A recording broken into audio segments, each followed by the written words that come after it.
I have been surprised in my travels to find so many Adventist Christians who do not understand the difference between the beast and the image to the beast. So just a little quick prophetic history.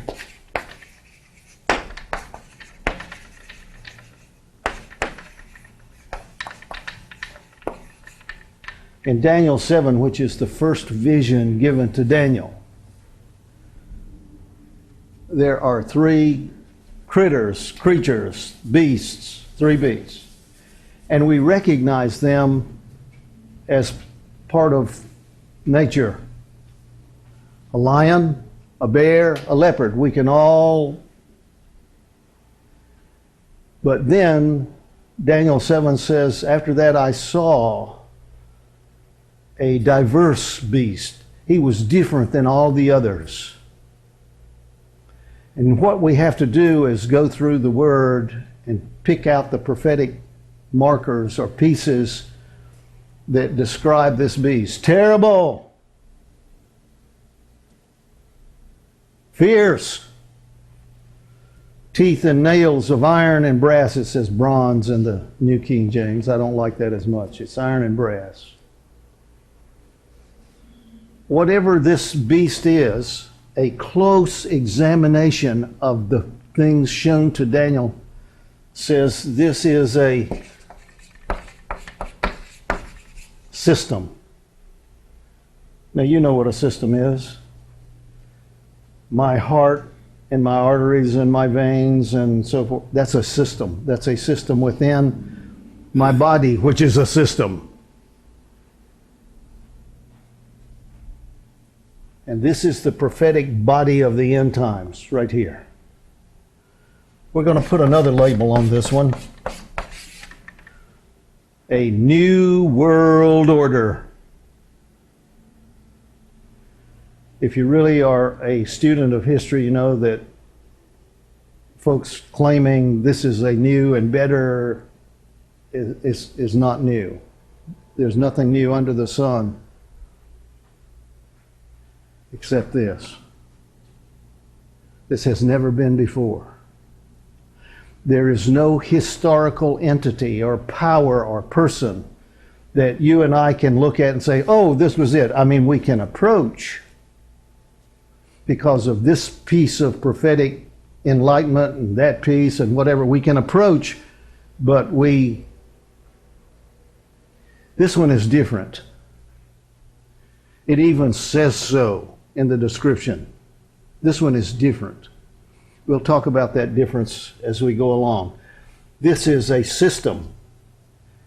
This is that system improved. How can you improve on ugly? How can you improve on evil? How can you improve on bad? There's an image. So how do we play this out so that we're left with a latent image of what's going on? Something is about to happen, I believe, because I'm a news freak. I'm a prophecy freak, but I'm a news freak. I have been all of my life. My remembering life. I have been.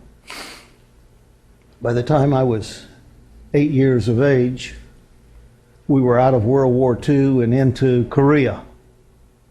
I'm 8 years old. And I read the newspaper every day that comes to our house. And I'm out 8 years of age playing football and running and jumping and kicking and yelling with all my neighborhood friends who are also my age group. And I'm talking to them about what's going on in Korea. Now you must understand all those 8 to 10-year-olds said, yeah, we follow it too every day. No, not even the adults follow it every day. So I want to say again, I've been a news freak all my life. Junkie. Yeah.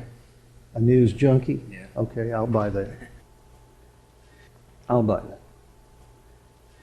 Somewhere in my preteens and early teens, I became a prophecy freak. And I want to give you just a little personal background, family background, so you understand how that came about. My great-grandmother came through the Cumberland Gap in a covered wagon way back yonder. She was married, had children, but as they were traversing from wherever up in Virginia or coming south to Rome, Georgia, where her husband was to work for the railroad, as they were making their way down through Virginia and through Tennessee and into North Georgia, there was a tent set up, and there was an Advent evangelist out there preaching the end of the world. Poor guy. Amen. And evidently there was enough time when you're in a wagon to linger 2 or 3 or 4 or 5 days and recoup your energy and your supplies and whatever. And my great-grandmother was there. And she accepted the message that that evangelist was preaching, which was early old-time Adventist stuff. Now, one of the children, and she had several, 7, 8, I don't recall, one of her children would become my grandmother. And my grandmother married and had 7, 8 children. And only one, my mother, would become an Advent believer. And that when she was in her mid-30s. When my mother was in her early to mid-30s, I was a preteen or early teen. I was an early teen by that. I was born in 42. So anyhow, all the Adventists this side of heaven determined that they were going to get my family into the Adventist message. I mean, my mother was showing interest, but she was not yet there. And of course, there were 4 young'uns, of whom I was the eldest. And so the pastor, the evangelist, the Bible worker, the school teacher, my grandmother, are you listening? They all ganged up.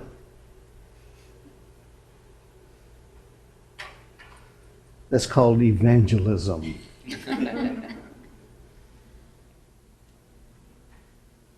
They all ganged up on me. Amen. On my mother. Lil, you need to bring these boys to Sabbath school. I'd get up on a Saturday morning and my mother said, son, we're going to church today. No, we're not, Mom. This is my only day off. Go get dressed. We're going to church. It was a branch Sabbath school. All right? I really was not interested, but God has ways.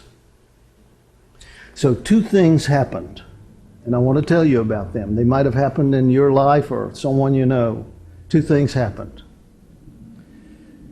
One was the evangelist, with the pastor backing him up, showed up at our home and said, we have the tent set up, and we have to have a watch person, and we would like to hire you to watch the tent. In other words, if you're the watch person, you are there to watch what is being said and done. So they were in cahoots. They had it all figured out. We'll get him there without him knowing it. Well, I wasn't too dumb yet. Anyhow, the other thing was, on a Sabbath morning, my mother announced, boys, go get cleaned up. We're going to Sabbath school. And the Sabbath school was a branch Sabbath school. There was no church there. So they rented a funeral home. Are you listening? They rented a funeral home to use for Branch Sabbath School. Anyhow, I did not want to be there. Not on Saturday. My day to be with my friends, my day to whatever. I did not want to be there. And you know, when you don't want to be there, you sit there and you... And that was what was going on this particular morning. And the person who was taking charge of the local branch Sabbath school program said, you know, Elder Frazee is going to visit us today. He's coming from North Georgia. He's going to be here today. And I think you're going to be interested. That's all he said. So Branch Sabbath School is underway, and by, the word has come that Elder Frazee has arrived. He comes through the doors of the funeral home and he says, I need some help out here.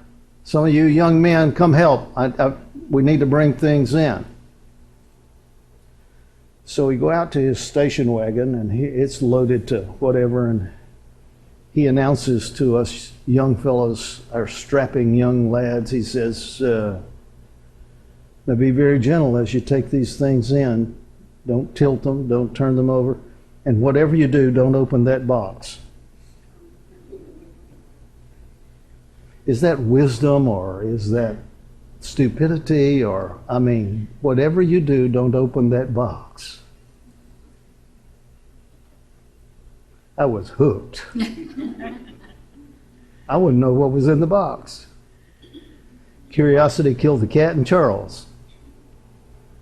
I wanted to know what was in the box. So we gingerly take everything in and he arranges it.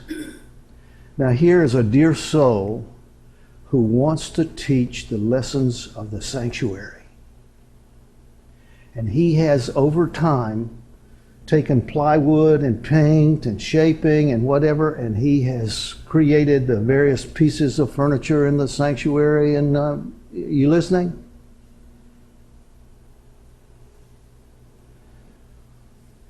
And you could see everything except what was in that box. And he brought in a couple of poles and he said, now these go in the rings on the side of the box. Well, why didn't you bring it in that way? No, there's a lesson.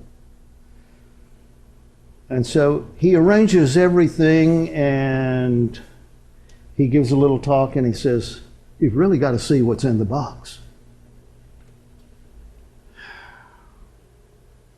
So he takes the lid off the box.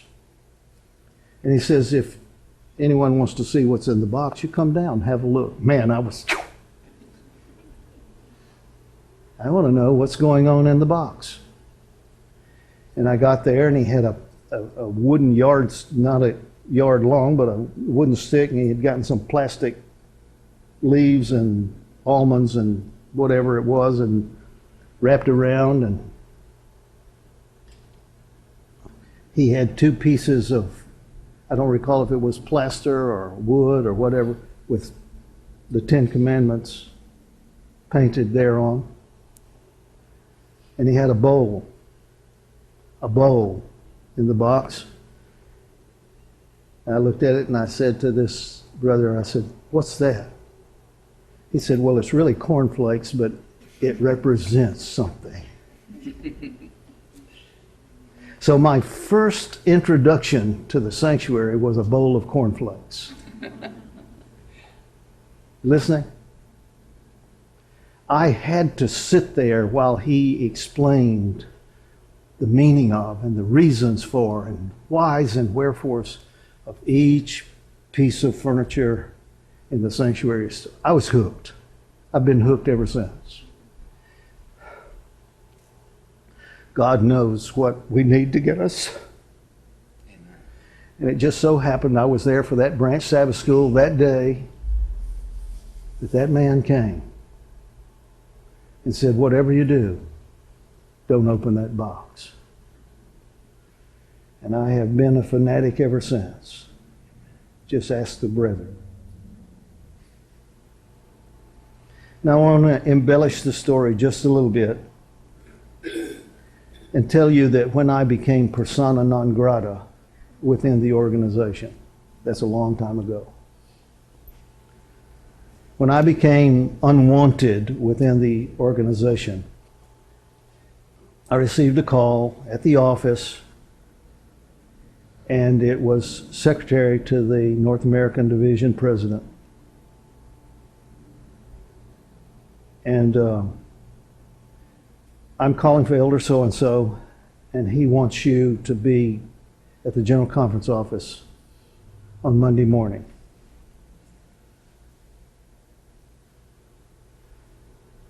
Now, she was okay, but it had written all over it, uh-oh.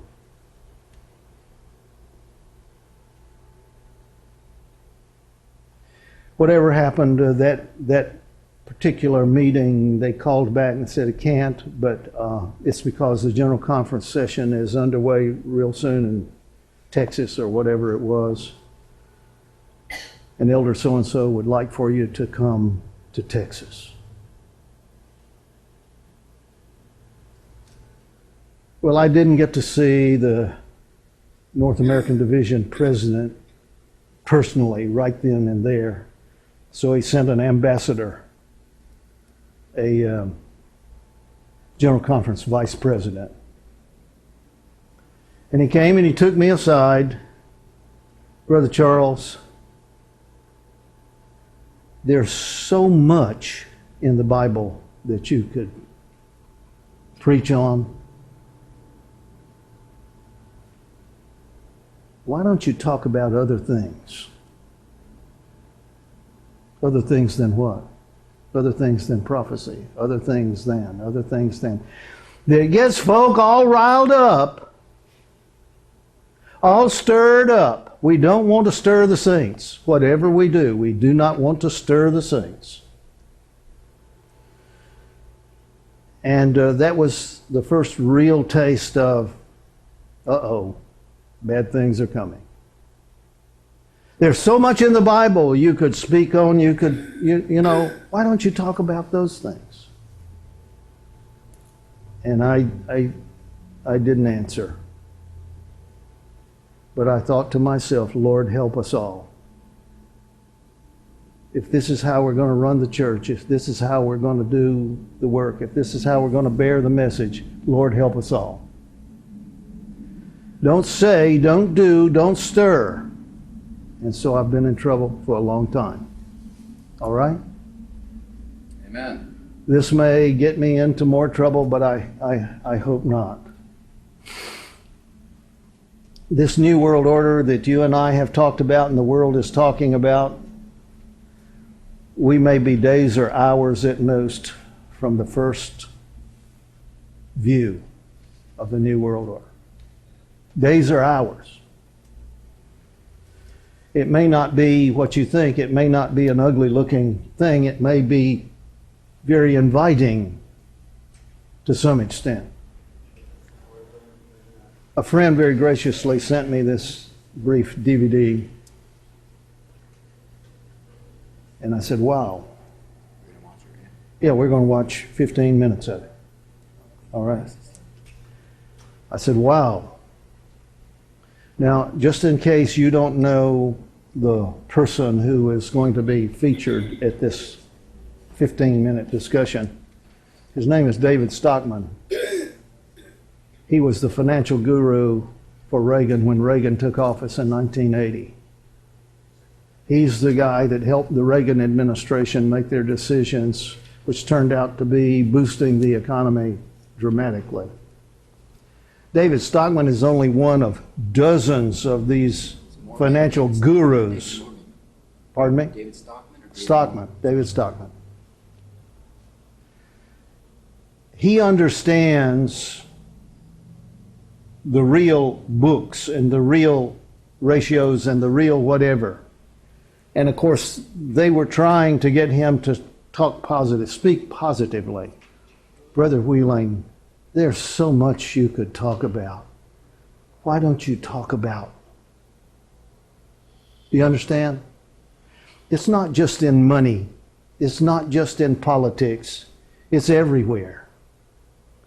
There is a mindset in human beings that says, if we think positive thoughts, everything will be positive.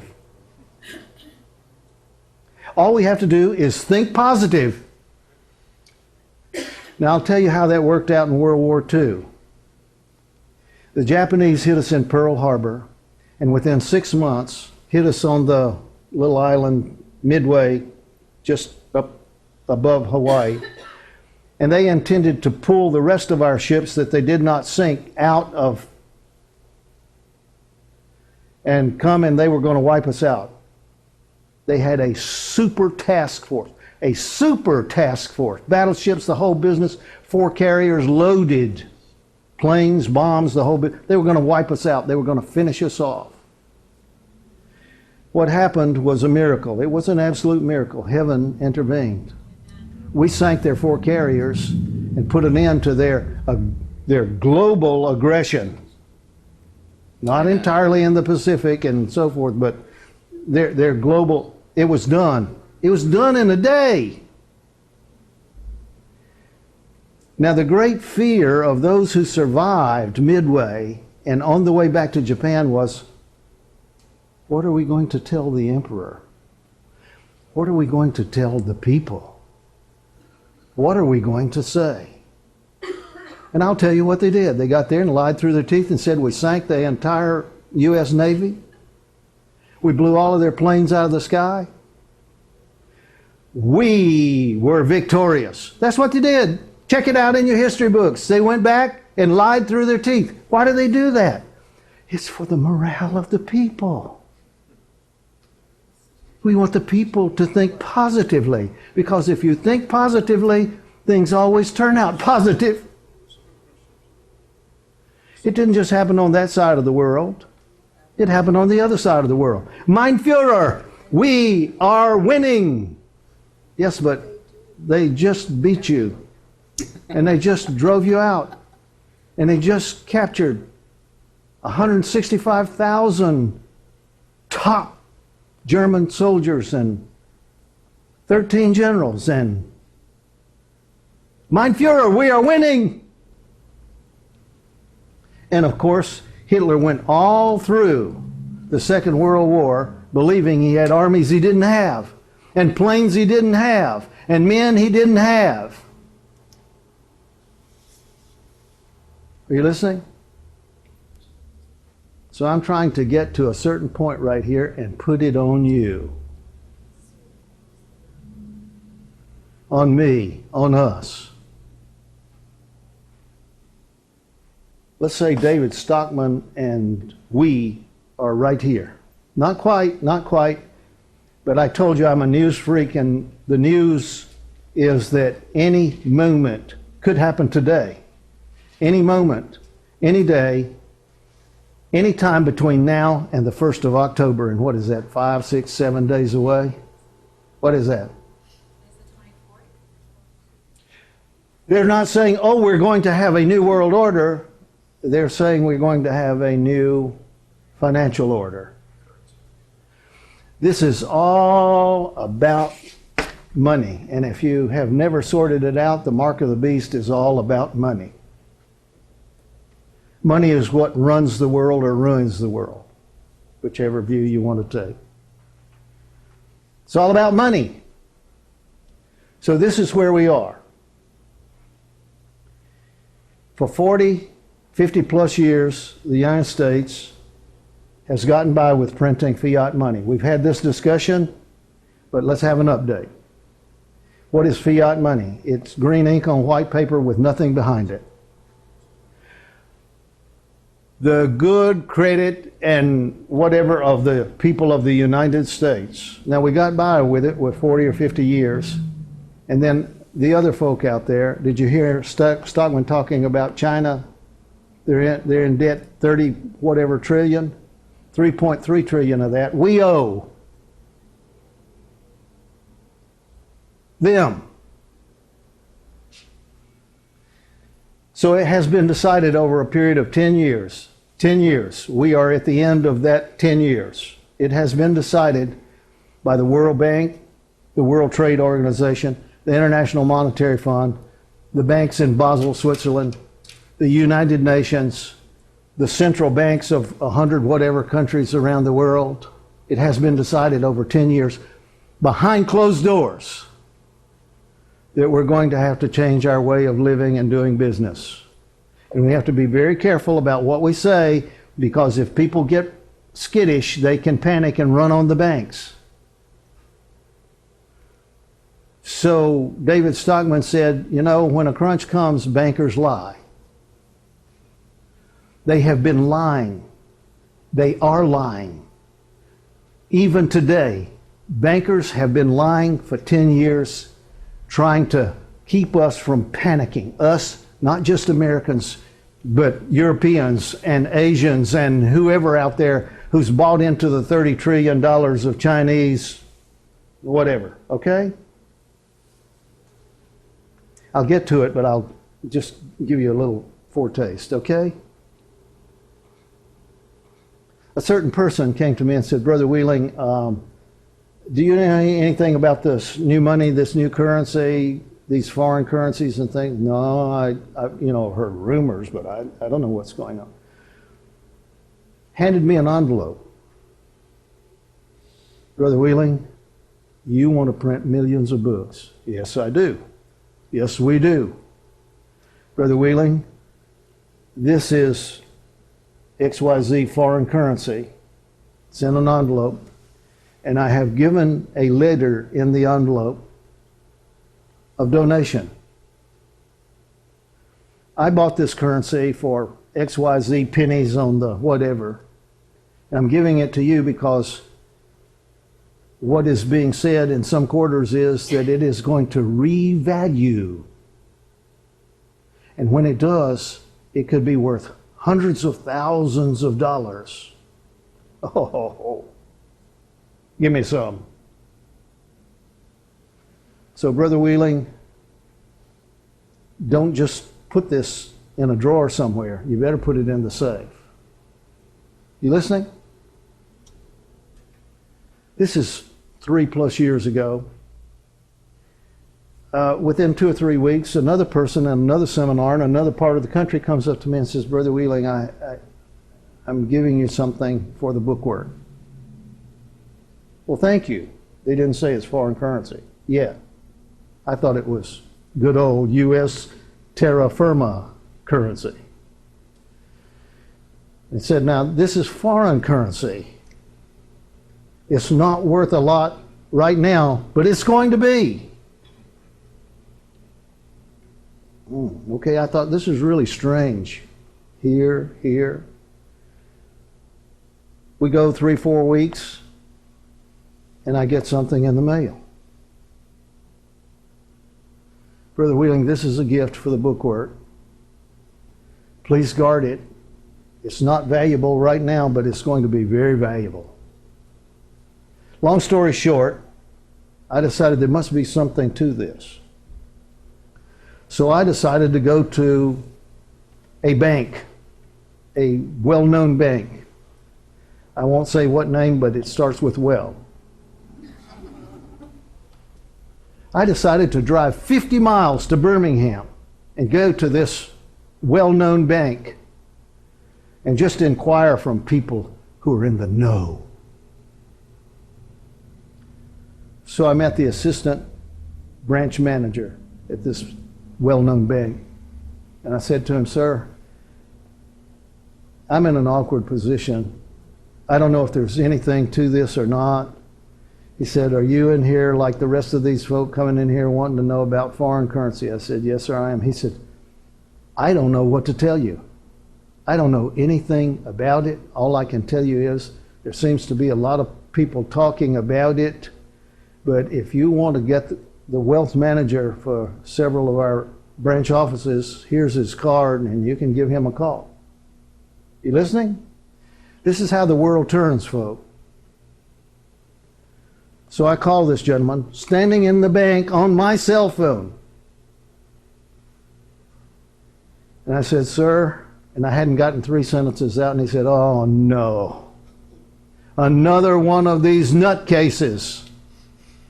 He said, there's nothing to it. It's a scam. It's a lie. You need to go talk to the State Department in Montgomery and let them help you try to get some of your money back because it's a lie. I said, well, if it's a lie, one of the packages in my hands was purchased at this well-known bank. Silence. Finally said, and this was purchased at a well-known bank? And I said, yes, sir, I have the receipt with it. Silence. 120 days later, I called back. Had his personal cell phone number on the card that was given to me. No answer. So I decided to call the branch office. They said he no longer works for a well-known bank. I said, well, what happened?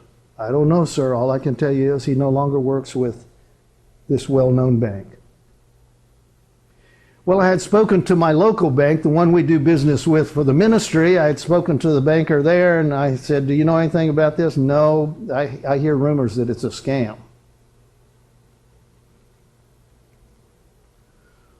I said, well, I'm just trying to get to the bottom of this. Somebody's got to tell me something. One says one thing, one says another. Who can I talk to? And he said, well, I'll give you the card for the wealth manager for 8 or 10 of our branch offices here in Central Alabama. You want to talk to him? I said, thank you.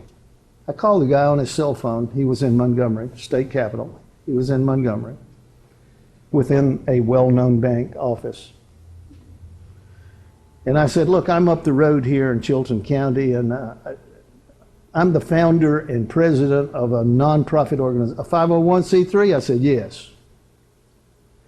And I said, there are persons who are making contributions to our organization of foreign currency. Yes. And I said, I'm hearing some say it's a scam. Mr. Wheeling, it's not a scam. I said, it's not a scam. It's not a Ponzi. It's not. No, sir, it's not. He said, I'm sorry, but this thing is so large and it has been hidden from the American public. It's been hidden on purpose for several years now. I would tell you his name, but you don't need to know his name. You just need to know that when I called back 3 weeks later to talk with him again, they said he's no longer with this well-known bank. Within days, the United States of America, along with 200 or whatever other countries of the world, is going to revalue its currency. Why? Because there has been voted by the nations that we're going to come to a certain time and there will be no more fiat currency allowed in international trade from anybody. It's going to have to be asset-backed. That means gold, silver, oil, whatever it is, it will be or it will not be. It will be asset-backed. It will be worth something at an accepted value on the world market. Gold will be, silver will be, oil will be. And your country, whatever your country may be, your country is going to have to be within a reasonable percentage of the float rate, whatever it is. And these supercomputers can tell you to the microsecond what the float rate is. Well, all of that is wonderful, except we don't have much gold anymore. We don't have much silver anymore. Oh, we mine it, but we're talking trillions and trillions of dollars. I ask you, when this brief presentation was on the screen, do you see Deutsche Bank? Deutsche Bank? Do you know who Deutsche Bank is? And tomorrow we'll say was. Deutsche Bank is the principal bank. We could say Bank of America or whatever in this country. Deutsche Bank is the German bank. And the Germans have the money in the European Union. This week, Deutsche Bank was collapsed. I say was because we needed the 4 or 5 business days this week to transfer from the largest U.S. banks trillions of dollars of debt. We call them derivatives. Deutsche Bank had 68, 100, whatever trillion in derivatives debt. And the major banks, not only of the U.S., but 2 or 3 others around the world, transferred our derivative debt to Deutsche Bank. And we have made, this week, Deutsche Bank the sacrificial lamb. Bankrupt, it's gone. Your debt is gone. Your debt is gone. It's a new day. It's a new world order.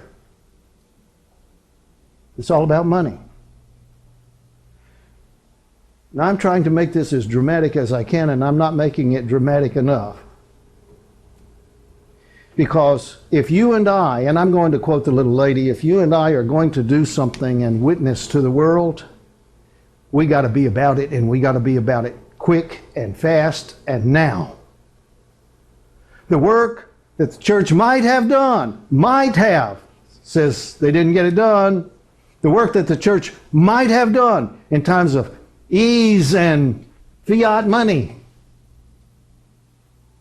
they're going to be forced to do under the most forbidding and difficult circumstances. In a moment, I'm going to enlarge on this, and I'm going to show you that we have probably, that's all I can say at this point, we have probably 12, 15, 16 months. And this beast system is going to experience a deadly wound. You know, I was brought up when they had me in the tent, and they said, you got to watch the tent.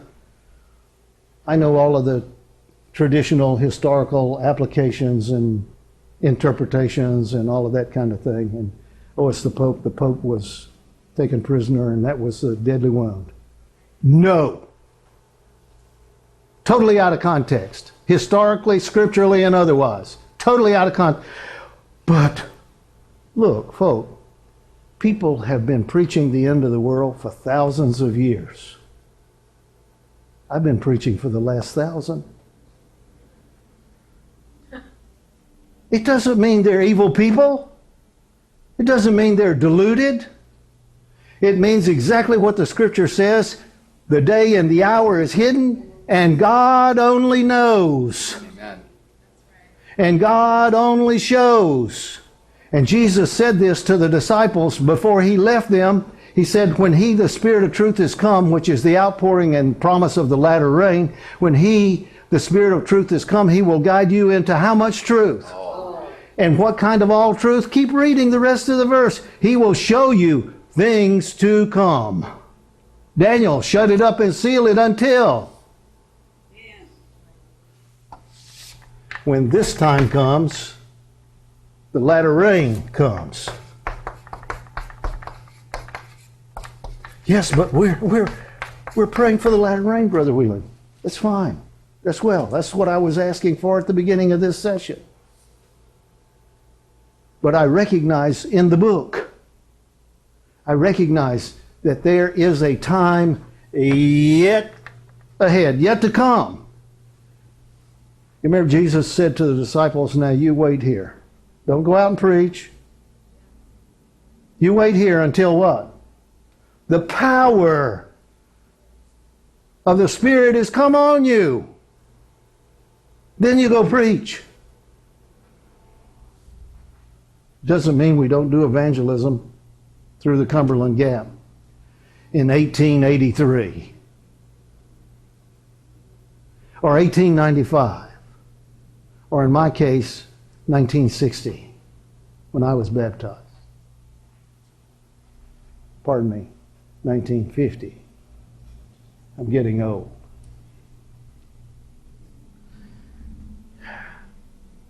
Sometime, now this is in the rumor mill out there, sometime before the 1st of October, we may go to the bank and be introduced to new U.S. currency.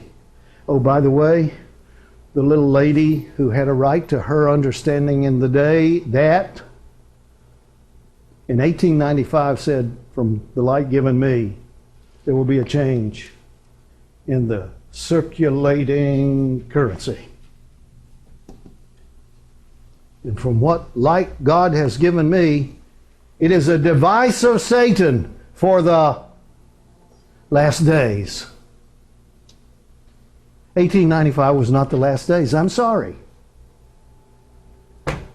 But each generation has to live and pass. You do understand that Abraham didn't even have a Bible. And what did God promise Abraham? How much of did he own when he died? About 3 acres or whatever it was, which he bought and paid for with his own money so he could bury his wife. Do you understand that God has allowed people to live and generations to come and go in this world with limited light, with limited understanding? That's not a sin. It's just limited information. And they do the best they can. And in 1895, she said, I have been shown there will be a change in the circulating currency, and it is to be a device of Satan. And it is going to create hardship, especially for the poor. I don't know how all that's going to play out yet. I have my own ideas, but there's coming a change in the rumor mill. The strong rumor mill is it's going to happen this coming week. Now I hope and pray it does, because all of that foreign currency that good friends and well-meaning supporters of the bookwork have been sharing will revalue. You listening?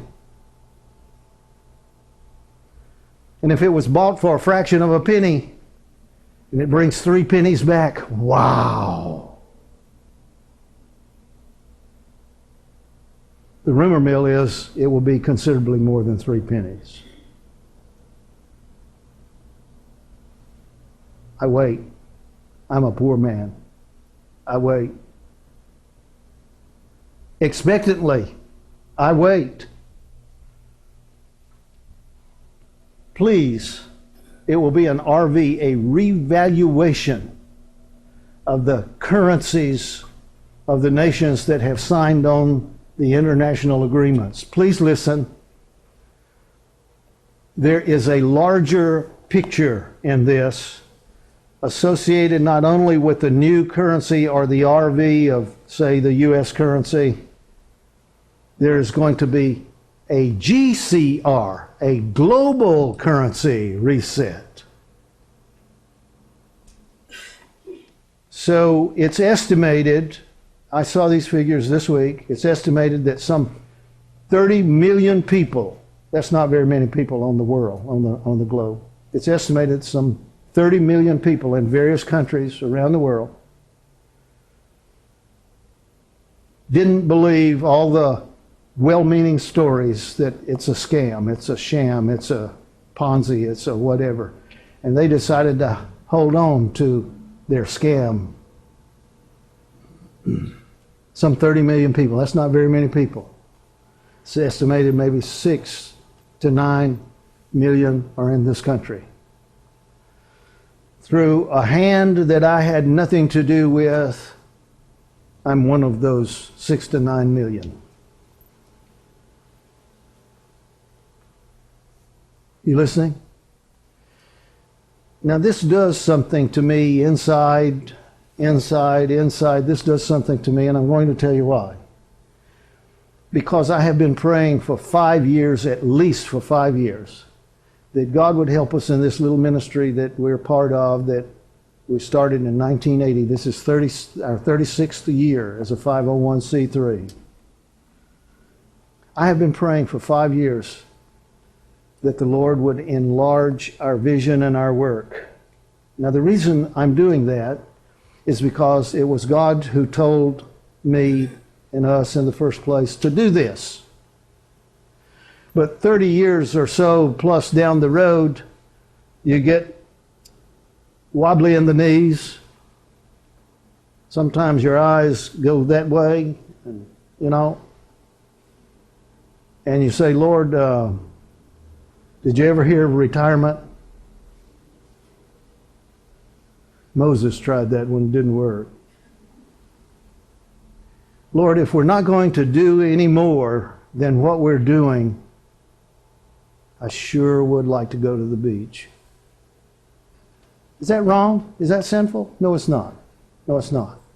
But the Lord made it clear, I think, in the case of our humble ministry, and made it clear to me that you're not through. Forget retirement. There is a work to be done. And so I began praying 5 years ago, Lord, we want to send a publication, a present truth publication to every residential address in the United States and Canada. Now that would be a major accomplishment. And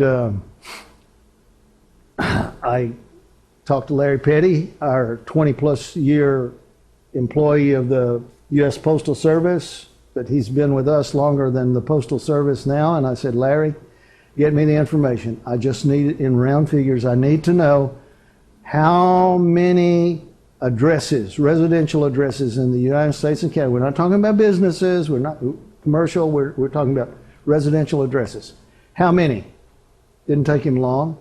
They pull it off computers. He said there's 103 million. We talked to our customer service representative, the guy who deals with the presses and prints our publications and so forth. Gary, what will 103 million perfect storm cost? Well, he said it'll be, and he worked it out, gives us a quote.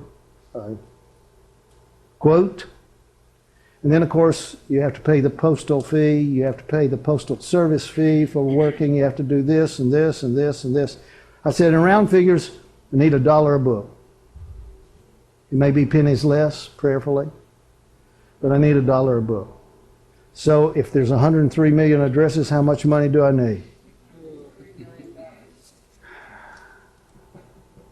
So I learned from the little lady and from life's experience and experience with the Lord, I learned that if you need 103 million, what do you ask for? 103 million. You ask for what you need. Who said that? Who gave that instruction? Jesus. You ask for what you need. Well, that was about 5 years ago, and while we're waiting for 103 million to surface, we've decided we want to do Australia and New Zealand and the English-speaking islands of the Caribbean. We want to do Great Britain, and we want to do Ireland, and we want to do Scotland, and we want to do South Africa, and we want to do, and we have Spanish as well, so we want to do the Spanish-speaking countries of Central and South America. And John, I'm sorry, but 103 million won't get it done. I'm sorry. You better go to work. Who has to go to work for that kind of money? Come on. If that kind of money surfaces, who did it? It is the Lord thy God that giveth thee the power to get wealth. Amen. Now, if you're going to pray for 103 million, it's not a problem. Pray for 500 million. Not a problem at all. It's just a couple extra words. Yes? Yes. It is within the realm of possibility, according to the latest information. So I said to the wealth manager at that well-known bank, "Sir, we bought them at your bank." Silence. Maybe you'd be interested in knowing that at that well-known bank, thousands of their employees have resigned because they lied to the people in their teller's line for several years that there's nothing to it, and then they found out that was a lie. Well, why would you quit your job? Because they went and bought some more themselves, and they don't need to work in a teller's window anymore. Well, all of this is hearsay. Well, let me tell you that for 3 years it's become more than hearsay. Because in this global plan, one of the chief strategies that the nations have voted on is what they refer to as prosperity packages. And the whole purpose is to wipe out debt, particularly national or sovereign debts that nations are under and cannot improve. But prosperity packages are the first packages to be paid when the RV begins. And you might find people like the North American Indian tribes who were walked all over, their land stolen, who have been living in abject poverty in many of these reservations. And it may interest you to know that among the first prosperity packages paid were the North American Indian tribes. Almost 3 years ago now. Well, I haven't heard about it. No, you're not going to hear about it. They don't want people running to the bank. They don't want people calling the bank. They don't want this in public discussion. I'm sharing it with you because I want you to understand that there is evidence. There is more than hearsay. There is evidence that this is real. And the possibility exists that before this next week is over, there will be an RV on the way to a GCR, and maybe they will happen at the same time. Global currency reset. Are you listening? Now here's what this means to me. I think to you.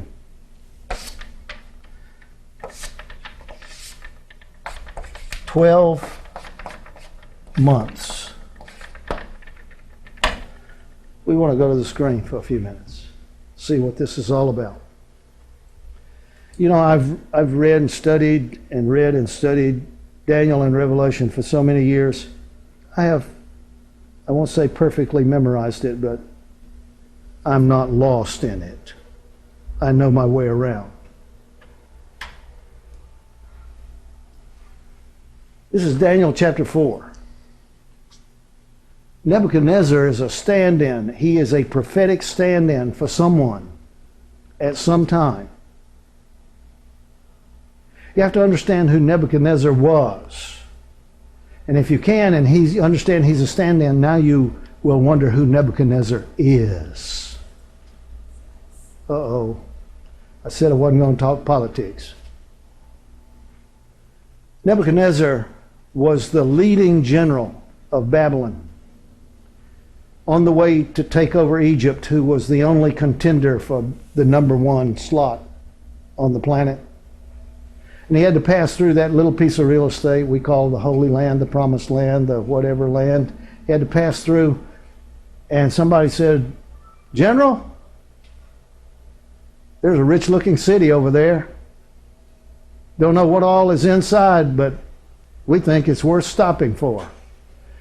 And so they set embankments against the walls of Jerusalem, and they breached the walls. When they got in, there was Solomon's glorious temple. They could see bits of it up above the walls of Jerusalem, but now they're looking not only at the outside, but they are looking inside. And what did they see? Gold. And not a little bit. They destroyed Jerusalem. They destroyed.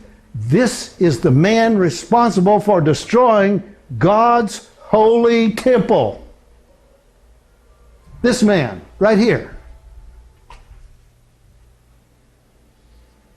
Now, while they are in the business of destroying Jerusalem and the temple and stacking all the gold on their F-150 Ford trucks and taking prisoners, word comes from Babylon that, General,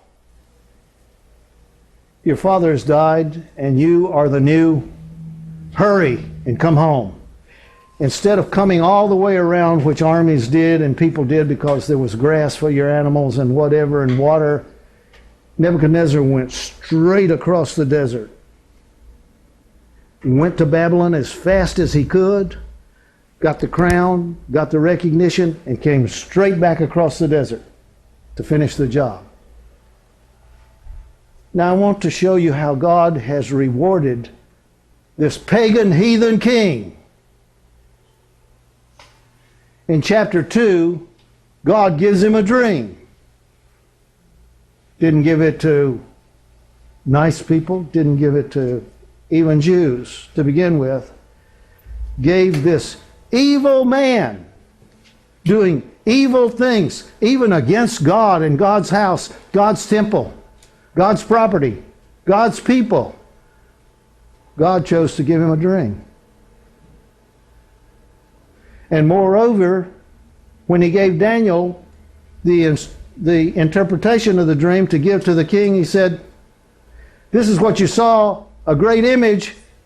The head was gold, and O king, you are the head of gold.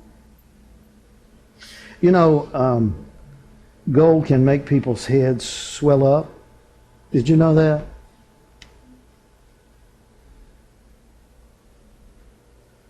You don't read much farther in this book of Daniel, and this guy, this wonderful person right here, who is a stand-in for someone, said, I'm not satisfied to be the head of gold. I want it gold from head to toe.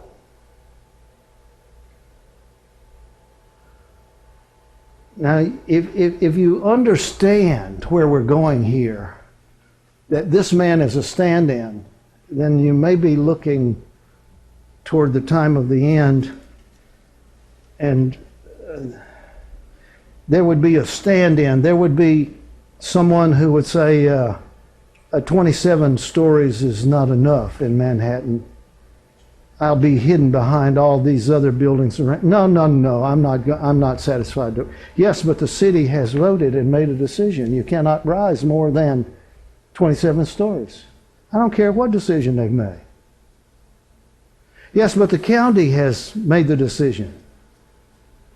I don't care what the county says. I want. And oh, by the way, it starts gold and it goes gold.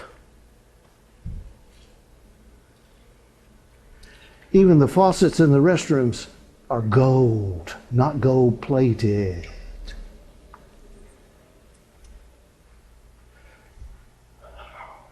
I was at rest in my house, flourishing in my palace. Prospering would be a modern word. I saw a dream. And if you're a pagan heathen, whatever, dreams are scary things. Made me afraid. So I brought Daniel in. His name was Belteshazzar. You have to understand who Bel was. He was the leading god of the Babylonian pantheon. So when they gave him his Babylonian name, they at least gave him the top god. According to the name of my God, this is Nebuchadnezzar's saying this. By the way, did you know that the 4th chapter of Daniel was not written by Daniel? It was written by Nebuchadnezzar.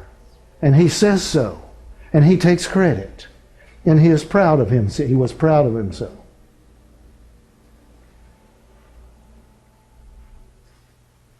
In whom, that's Daniel, in whom is the spirit of the holy gods. And before him I told the dream. You know, I love this because it is so real. It is so human. It is... "O Belteshazzar," Nebuchadnezzar said to Daniel, "because I know the spirit of the holy gods is in thee, and no secret troubles thee, tell me the visions of my dream that I've seen and the interpretation thereof." I love it in the first one. Daniel was ready to tell the king what heaven had shown him. Now heaven has shown him what the second dream is about, and he said to the king, I choose not to. Nebuchadnezzar, "Thus were the visions I saw. Behold, a tree in the midst of the earth, and the height thereof was great." I asked Tony Harriman back in the office to put this image together. You will recognize Florida and, of course, Alabama. You will recognize North America. And I asked Tony, I want the big tree right here. Why? Because every time I study, every time I pray, every time I look, I know who the great tree represents. I know what the great tree represents.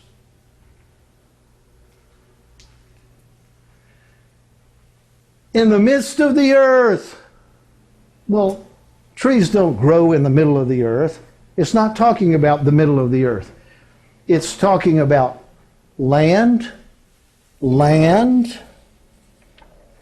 but water, water, water, and water. The United States of America, the North American people and whatever, have survived the wars that come and go, is because we have the buffer of the oceans. We used to have.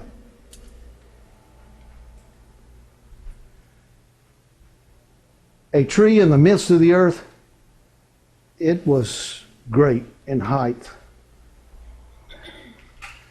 The tree grew, it was strong, the height thereof reached to heaven, the sight thereof to the ends of the earth, the end of the earth. The leaves were fair, the fruit thereof much. It was food for all. The beasts of the field had shadow under it. The fowls of the heaven dwelt in the boughs thereof. And all flesh was fed of it. It says on the bags of grain that have gone all over the world, a gift of the people of the United States of America. I saw in the visions, behold, a watcher and a holy one. That's code. Watcher and a holy one is an observer of the times. That's what those three or whatever number wise men came from the east and said, we have seen the star, his star. Where is he? That's what a watcher and a holy one is, right here. Except in this particular case, the watcher and the holy one is up there, not down here, and he is reading the signs down here. You know, that's what the book of Daniel is about. It's about what is going to transpire prophetically down here. The book of Revelation is about what's going to transpire up yonder at the same time. I was in a seminar in another place. Most of those who were present were not of our faith and had never had any background at all in Daniel and Revelation and the prophecies. And they were invited to come, and they came.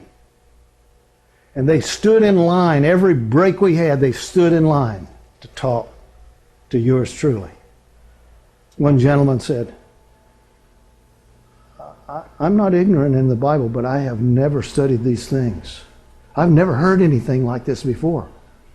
Where can I get more? You listening? You just wait till the pages of prophecy turn.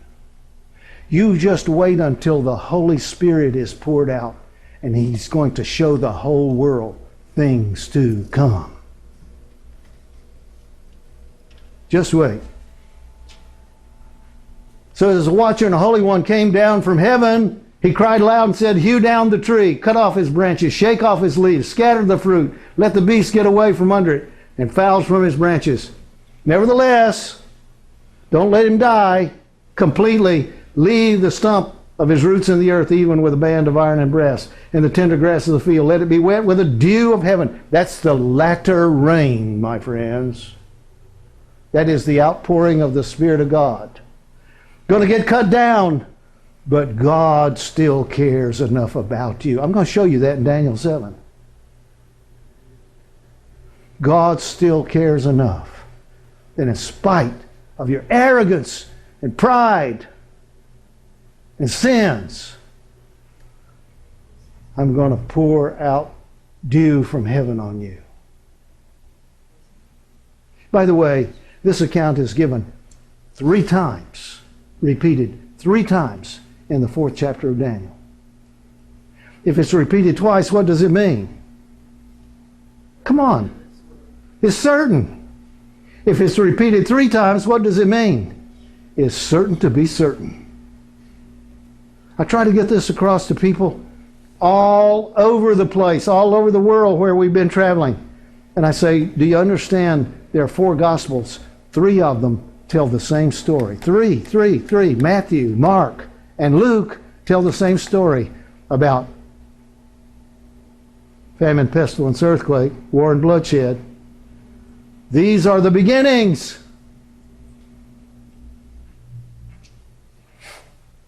Nevertheless, leave the stump with a band of iron and brass. Wow. In the tender grass of the field, and let it be wet with the dew of heaven. Let his portion be with the beasts in the grass of the earth. Let his, that's this pagan heathen king, let his heart be changed from that of a man.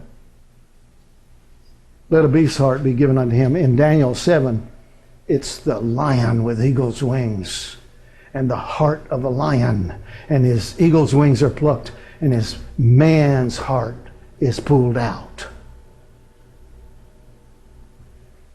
Let a beast's heart be given to him, and let 7 times pass over him.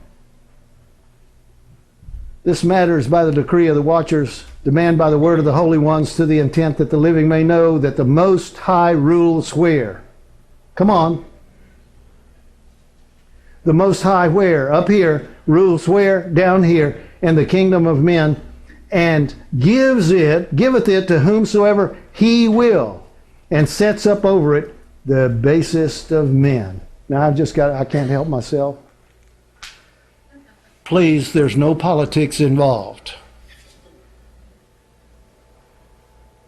Whoever Nebuchadnezzar is a stand-in for is me, myself, and I. Is not this great Babylon which I have built? Oh, we're going to get there. It ain't a pretty picture. We're going to get there. It is God who puts people in White Houses and palaces. It's God who does it. Not at the whimsy of men. God says, I have and own the authority to set up over it whomsoever I will. You see, there's a religious right in this country. There I go. I'm already in trouble. There's a religious right in this country. And they have decided, not once, not twice, but repeatedly, that they want nothing to do with this man Trump. Why? Because he ain't religious and right. Neither was Nebuchadnezzar. He was a bum. Forgive me. He tore up God's temple. He enslaved God's people. And God favored him with the dreams. I will set up whomsoever I will.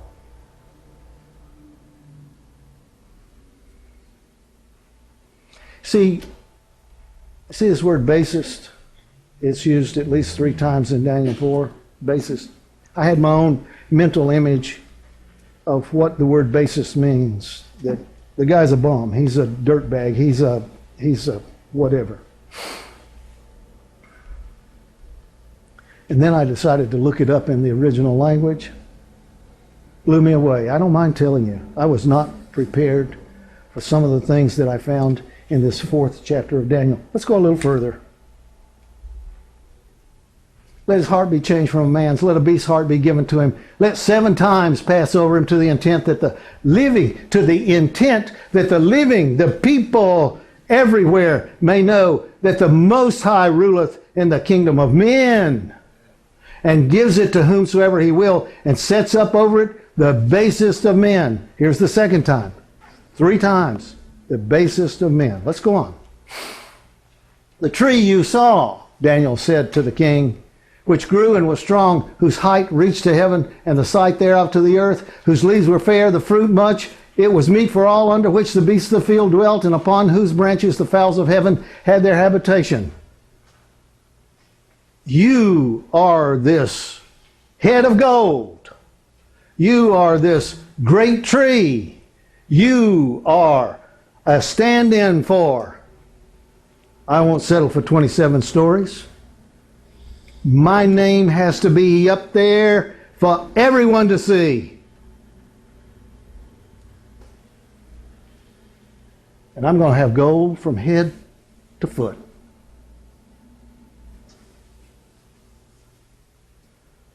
Where's the king Saul, watcher and holy one, coming down from heaven and saying, hew the tree down, destroy it, yet leave the stump of the roots in the earth, even with a band of iron and brass and the tender grass of the field. Let it be wet with the dew of heaven. Let his portion be with the beasts of the field. Till 7 times, 3 times this story is told. 3 times this account. It's not a story. This is the interpretation. Let's not miss it. This is the interpretation, O king. This is the decree of the Most High, which is come upon my Lord the king, that they shall drive you from men. Uh-oh. This guy says he's going to build a wall and make us pay for it. This guy says he's going to break all of our international trade agreements that have made us wealthy and America poor. We don't like that. You listening? See, Nebuchadnezzar's a stand-in for somebody. Someone. Sometime. They shall drive thee from men. Thy dwelling place shall be with the beasts of the field. They shall make thee to eat grass.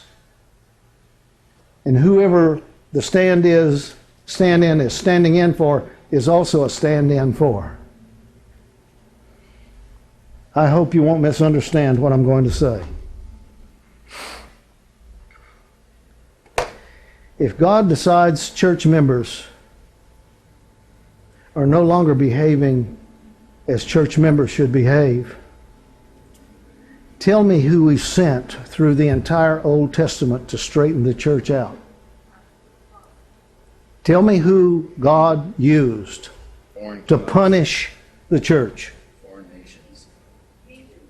The heathen nations, the heathen kings. If you're not going to clean up, we'll clean you out. You know how Jesus put that together? When salt no longer tastes salty, it's good for Amen. Nothing. America's getting there. No. We are there. Which bathroom would I like to use today? Sick.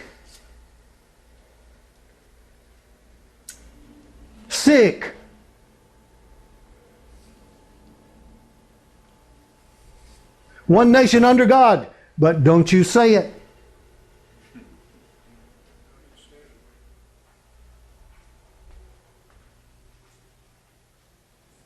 All these folk with bigoty ideas are going to eat grass with donkeys and jackasses.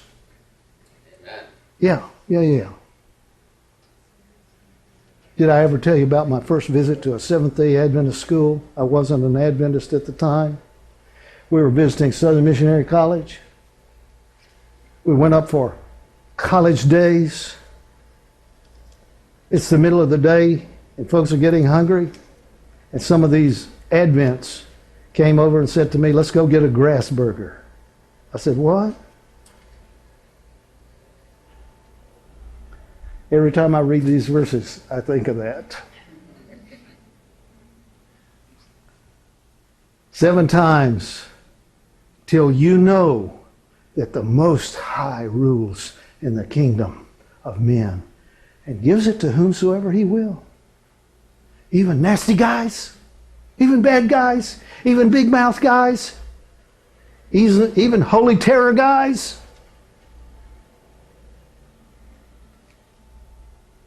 And whereas they commanded to leave the stump of the tree roots, thy kingdom shall be sure unto thee that thou shalt have until or after that thou shalt have known that the heavens rule. All this came upon the king Nebuchadnezzar. All right, here we go. I've never done this in 36, 40 years of travel. I've never done this because I never saw it. I mean, I could tell you the 4th chapter, virtually verse for verse, but I never saw it. At the end of 12 months, that's a year in somebody's calendar, at the end of 12 months, the stand-in walked in the palace of the kingdom of Babylon. Whatever the stand-in, Babylon is a stand-in, and the palace is a stand-in, and I decided I would look up palace. Just for the sake of it. Are you ready? It's the common house of the people. It didn't say white. It just said common house of the people. House of the people. It's translated in the King James as palace. And Babylon must represent somebody in this. And this pagan king must represent someone in this. The king spake, and this is what he said. Is not this that I said to the whole world, we're going to make great? Do you know politics is politics, but what is going on in the United States of America presently is so out of the ordinary, so beyond the ordinary, that the whole world is watching, the whole world is voting, the whole world is complaining, the whole world is saying, because this ain't business as usual, folks. Today. On Monday evening, the first of 3 debates, it's estimated that no fewer than 100 million people, we're talking about in the U.S., will be watching. You know why people go to car races? Cars just do nothing but run around in circles. You think they're going there to watch cars run in circles? No, they're waiting for a wreck. That's what they went there to see. A fight. A wreck. Who comes out alive? That's why 100+ million are watching, and billions more over yonder.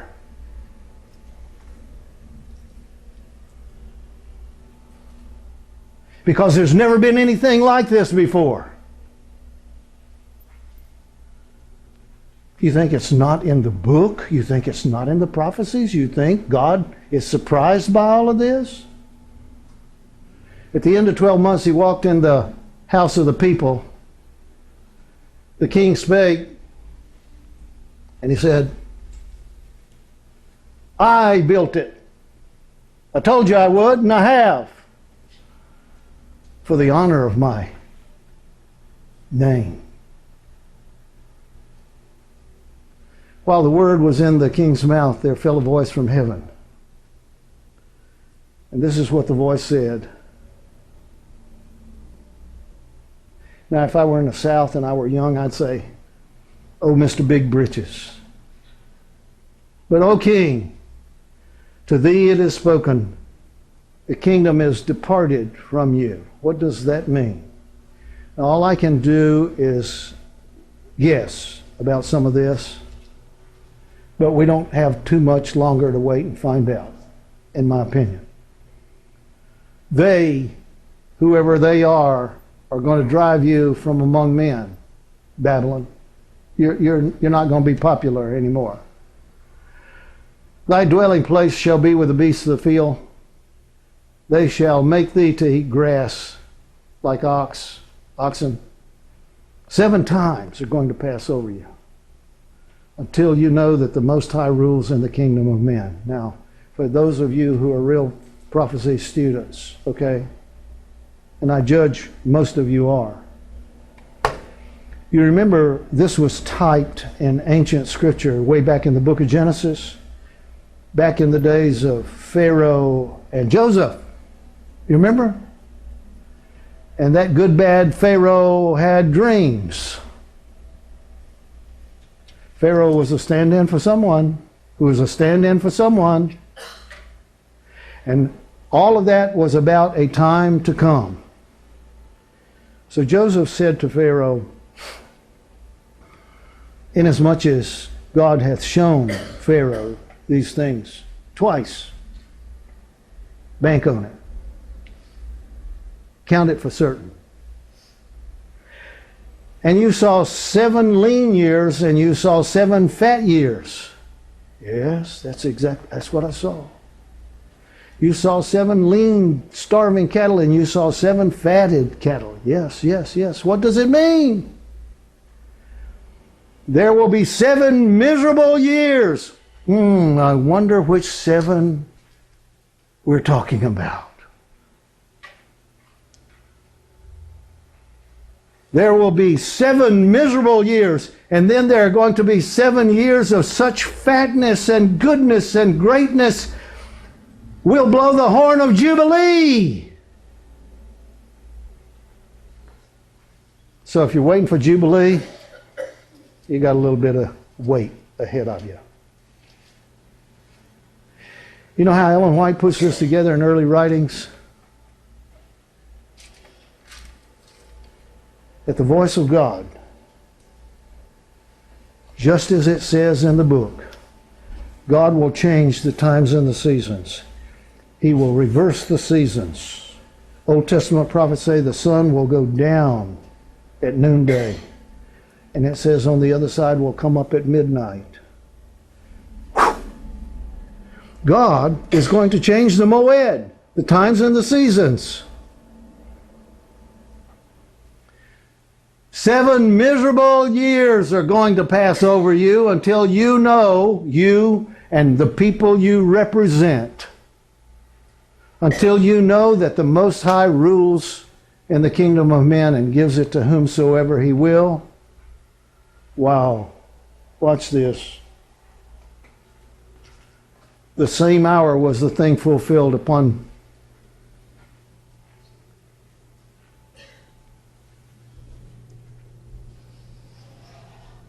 here's your deadly wound.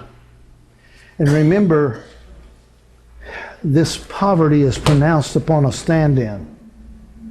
Now, it doesn't say so in the vision, but he has pronounced it himself, and he says, "I'm worth 10 billion.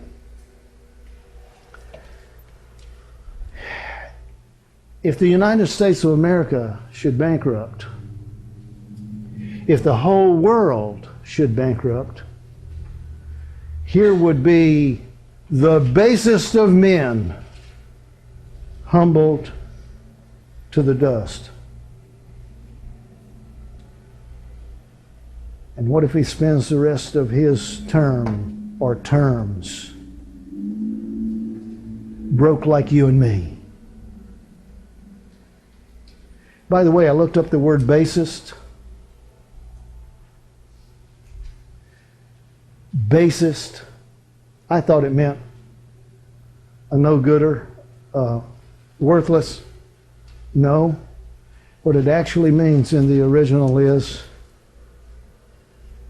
he will be among the humblest or humbled of men.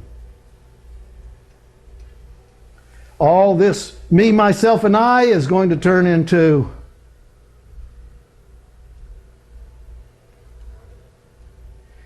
but at the end, oh my, let's see what the end of this story is all about. At the end of the days, I, Mr. Stand-In, lifted up my eyes to heaven, not to my golden tower. I lifted up my eyes to heaven, and my understanding returned to me. And what did I come to understand? I blessed the Most High and praised and honored Him,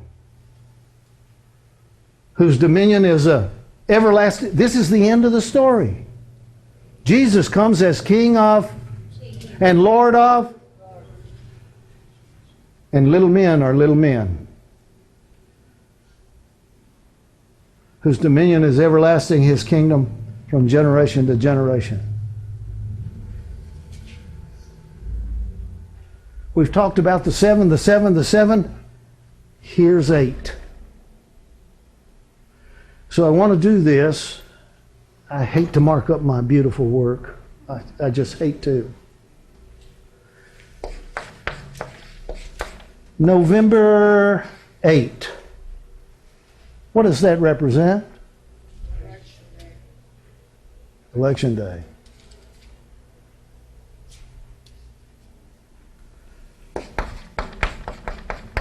January 20, 2017. What does that represent?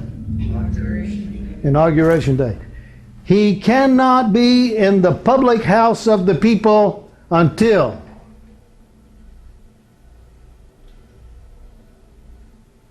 and then do we have 12 months? Oh, maybe there's going to be 15 years in between, maybe. No. Either we are going to see who is elected. How many weeks is this away? 4 or 5 weeks away?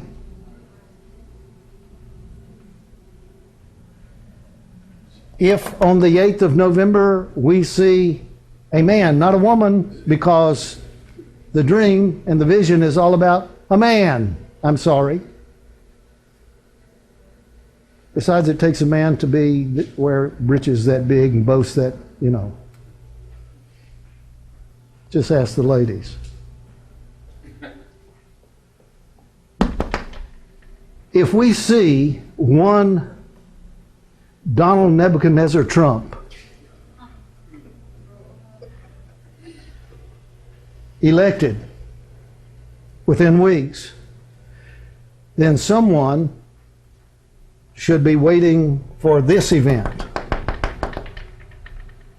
And then we all have to hold our breath, because this is the new world order arriving at basically the same moment in time, wiping out all the sovereign debt, turning trillions into the banks, and we are going to see. I'm going to quote Ellen White, and then I'm going to quote Scripture. When all are looking forward, something is going on that has caused all to look forward.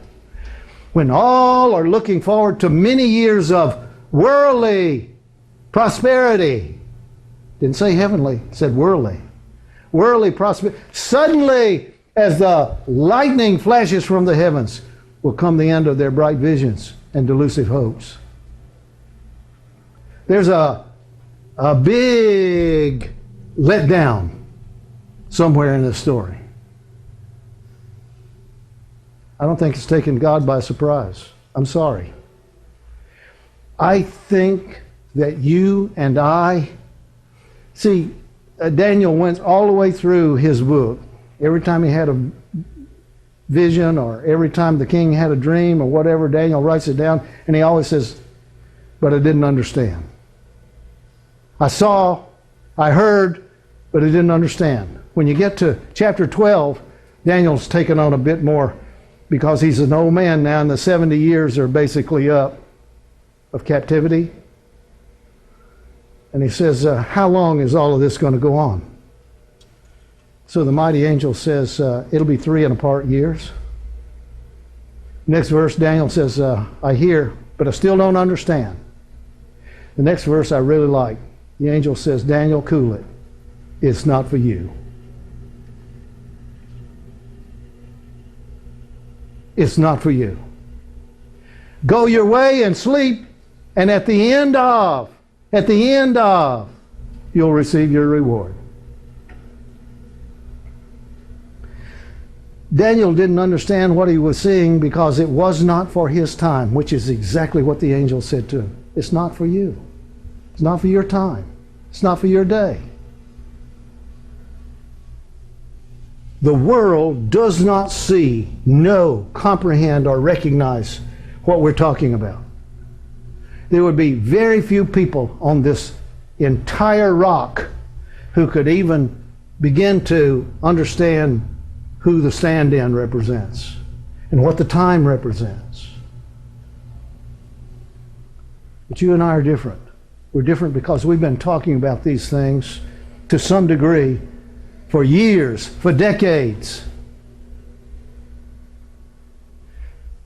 You and I would have to wonder what would happen here to bring the whole world economy down, and according to Daniel 7 and 8 and afterward, bring the the greatest, most powerful, richest nation in the history of the world, bring us down to eating grass with donkeys and jackasses.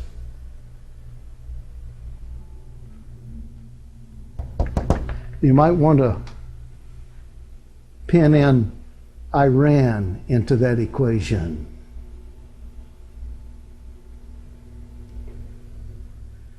Now the Bible says it this way. And when many, or when they shall say, peace and what? No, it really doesn't say that in the Greek. It says, when they shall say peace and prosperity. Sudden destruction will come. So, please, let me say it as plainly as I know how. Within weeks, we'll have a sign. If the lady wins, whew, you and I are blessed to the intent and to the extent that we may have insight into the next 12 to 18 months. So let me tell you what some of these brainy financial gurus are saying. The internet is full of it. We're talking the David Stockmans. And they're saying the possibility is extremely great that this US dollar and the global economy is going to collapse before the end of this year, 2016. To which I say, it cannot collapse while I'm in power. I forbid it. We're going to create jobs. We're going to create business. We're going to create good fruit for everyone. And that is exactly the purpose and intent of the New World Order, to free us all, to set us on the road to Jubilee. And by the way, if you've just been listening to the news and the Pope, that's what he's announcing. And the Pope knows. So if there was any measure, any degree, any element of truth in what we're talking about for 16 to 18 months, what would you do if you really knew? And if you really believed, what would you do? I mean, they're talking about giving you a chunk of money that cost a fraction of a cent. We're going to give you $3. What? What? I know what I'm going to do. I'm going on vacation.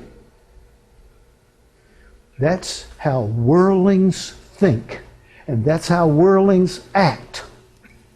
And that is exactly how the church is going to act when the pressure is taken off.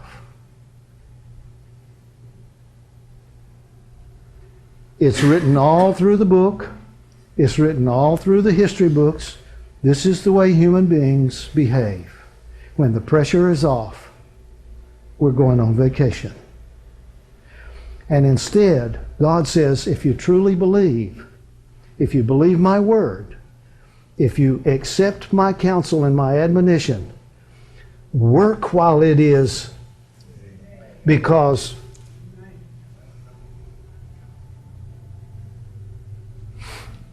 so my question is, if this turns out to be true, and you come to the point, you and I come to the point that we believe that we got 16, 18 months, whatever, of relative peace, calm, and prosperity, what would you do?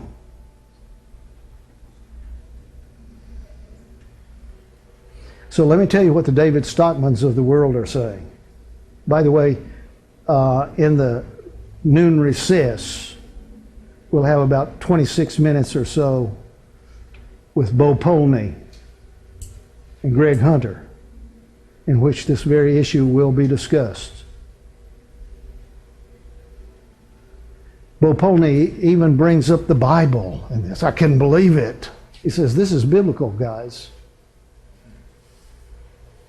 We're talking about a collapse. We're talking about what's coming. And what would you do? And so Greg Hunter keeps pushing. You're going to see this. You're going to hear this. Greg Hunter keeps pushing you. Well, Bo, what would you do?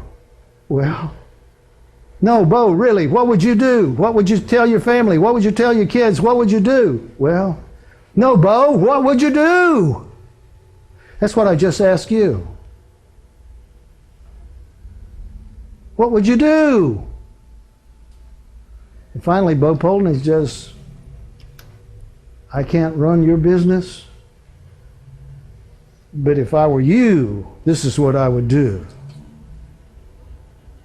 And he's not the only one saying it. Do you want the doctor, what's his name? Ron Paul? You want Ron Paul, 20 some odd years in Congress? A physician? Nobody's fool? He says, it's over, folks. It's over. It's all over but the shouting. You got to, where is the shouting? Is it here or is it here?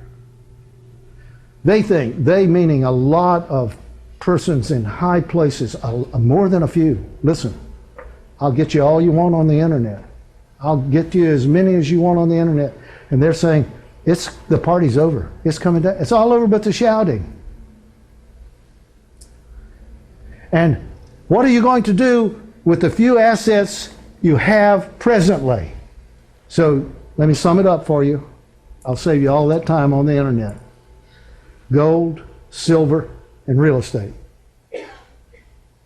And some of them, like, what's his name? The Mormon?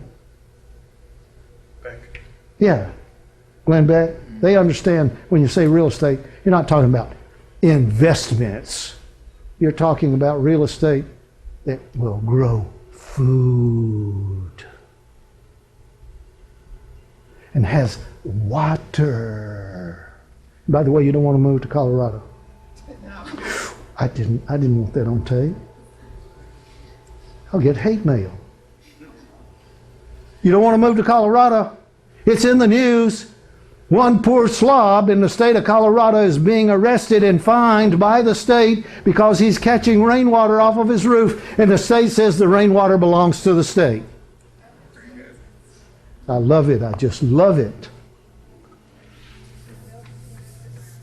I just need to give you something to chew upon in the season of chewing. This would be coming out of Alaska and British Columbia and Oregon, Washington. So that you understand, this is BC up here, Alaska over here.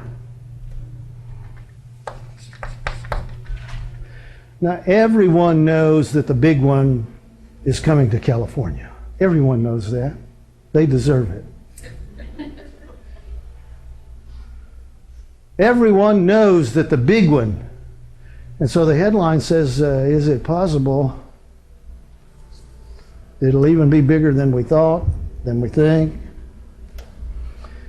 So in recent months, that would mean in the last 12 to 18 months, in recent months, there are press releases and press releases and press releases from official offices of our federal government, from universities who are studying, from scientists, from whatever, their official releases. But the public, you, are likely not exposed to all of this information. You may get bits and pieces of it, and from time to time they say if you live too close to Mount Rainier, you need to move a little further away, and if you're too close to Mount Hood, you need to move a little further away, and whatever. No. That's not what the guys with the seismographs, that's not what the guys with the satellite imagery, that's not what they're saying. They're saying that there is a major fault in California, and everybody knows it. They even know the name of it. It is the San Andreas. And it's big. It's so big you can see it from an airplane. You can see it from a satellite. You can see it. It leaves a nasty scar, ugly scar for hundreds and hundreds of miles, goes up north of San Francisco and turns away from land out into the Pacific. That's at the Point Reyes Lighthouse. You ever been there? You ever seen it? The Point Reyes Lighthouse, the San Andreas, runs out into the Pacific. Out there, a couple of 100 miles or so, it's going to connect with the Juan de Fuca Plate, or fault. Down here, just out of San Bernardino, and I have been there, a state of California geologist called me after my seminar and said, I'm a state geologist. Would you like to see the places you're talking about in your seminars? I said, yes, I would.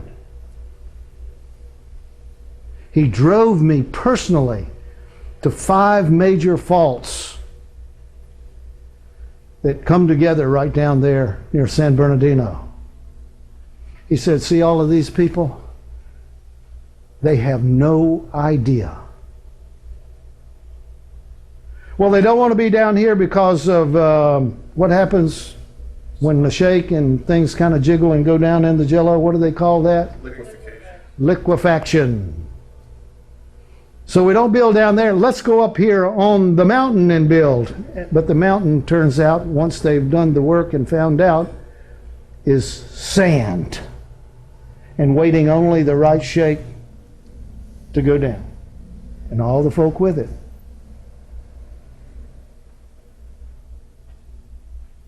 The world knows about the San Andreas.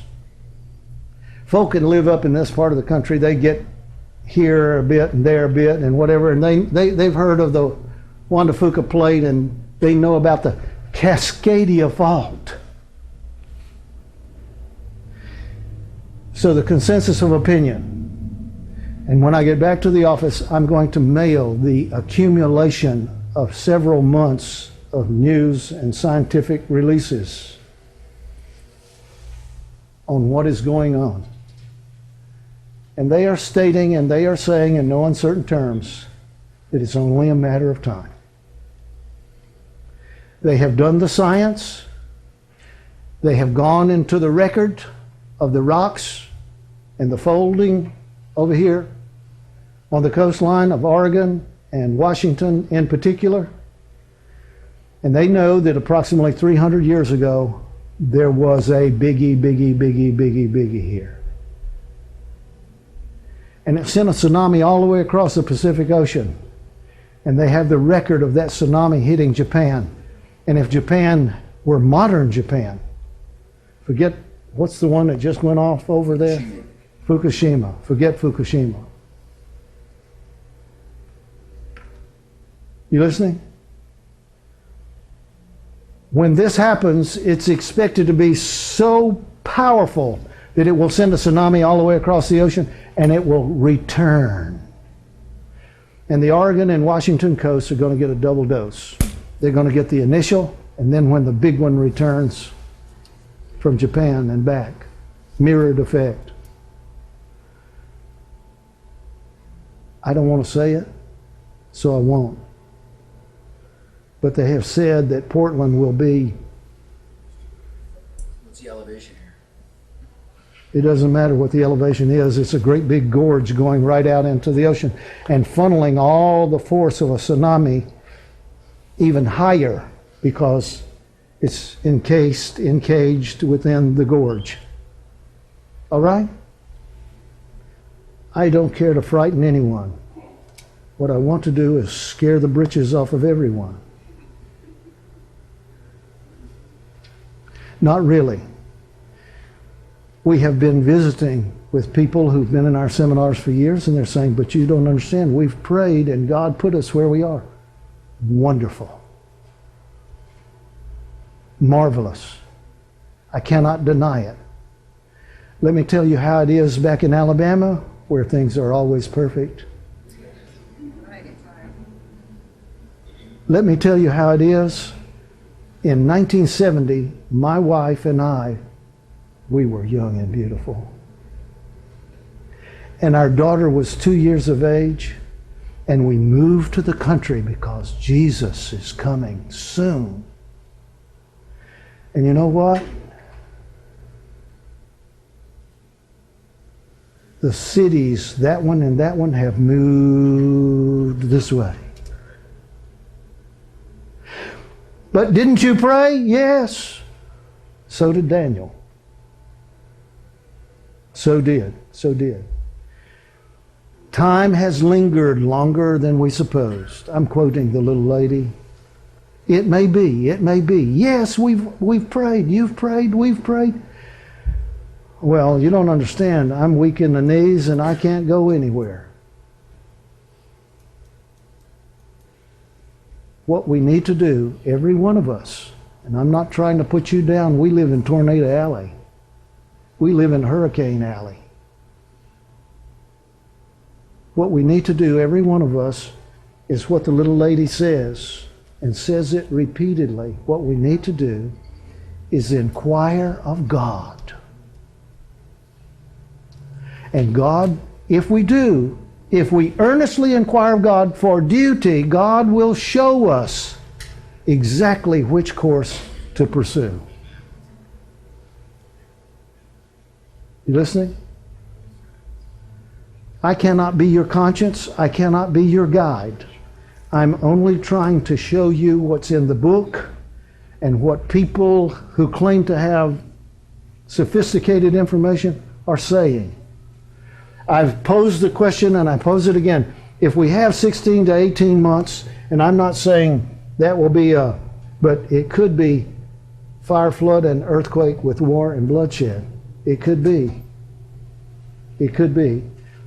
If there's any part of this, if there's any reasonable truth to this, then the first thing you and I are going to do is pray for guidance. Does that make sense to anyone? Absolutely. Makes wonderful sense to me. My wife and I believe to this day that we're in the country because God put us where we are. All right? And you may be living exactly where God wants you and intends for you to be. I can't say that. But I think I would be remiss. I think I would be behaving as the brethren who said, Brother Wheeler, there's so much you could say that's not controversial. I'm sorry. I've never been able to walk in those shoes. I've never been able to live with that conscience. If I don't tell them, ignorance is bliss. Father in heaven, we need to take a break just now. We need to be fed. We need to relax our minds and our hearts, but not too much. I thank you for the food we're going to share.